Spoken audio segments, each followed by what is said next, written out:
Rencontre ce soir avec ces Français qui ont banni la viande de leur assiette. Il y aurait 2 millions de végétariens dans notre pays. Plus qu'un régime alimentaire, être végétarien, c'est une façon de vivre et même une façon de s'engager. Rencontre signée Claudine Gilbert, Yvon Baudin. Un plaisir gourmand pour Julien. Des légumes frais, croquants et colorés.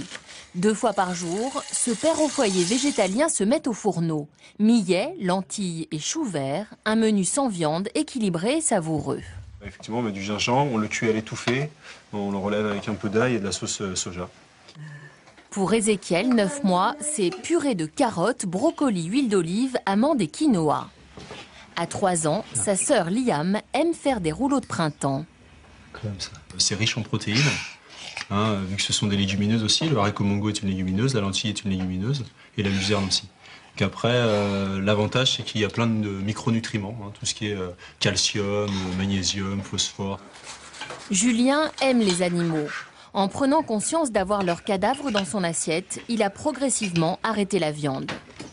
Moi j'ai eu ce malaise-là, puis j'ai mis un certain temps en fait, à comprendre qu'il y avait des alternatives possibles. Ça te choque, le steak de cheval, le chien chinois, le saucisson d'Inde. C'est incohérent à 100%. Respecte un brin, vie animale. Julien a rejoint le mouvement pour l'abolition de la viande qui dénonce la maltraitance animale.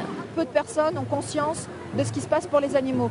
Donc notre objectif, c'est de mettre au grand jour l'immensité, l'océan de souffrance qu'on fait subir aux animaux juste pour l'avoir dans notre assiette.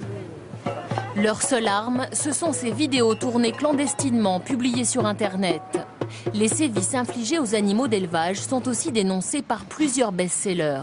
Le mouvement en France est remarquablement modéré en fait, même s'il exprime des revendications profondes qui remettent en cause le système de l'élevage industriel. C'est un mouvement modéré, c'est un mouvement, de ce que je vois et connais, c'est un mouvement humaniste et c'est pas du tout un mouvement, disons, tourné contre les hommes, vraiment. Ces petits Parisiens, eux, ne sont pas végétariens. Mais tous les mardis, dans les cantines du 2e arrondissement, c'est jour sans viande. Les enfants ont appris que c'est bon pour la planète, pour les animaux et aussi pour eux. Je trouve que voilà, faut pas manger tous les jours de la viande. Parce que... Pour la santé pour la santé. Ça concourt à montrer qu'il y a une diversité dans la façon de s'alimenter et que cette diversité est plutôt bonne pour l'enfant, pour le corps, pour la santé, mais aussi bonne pour la réflexion, parce que cela ouvre sur d'autres cultures, d'autres manières de se nourrir, d'autres réflexions liées à la nourriture. Au pays du steak frites, se nourrir autrement n'est plus tabou. 2 millions de Français préfèrent désormais ne plus manger de viande.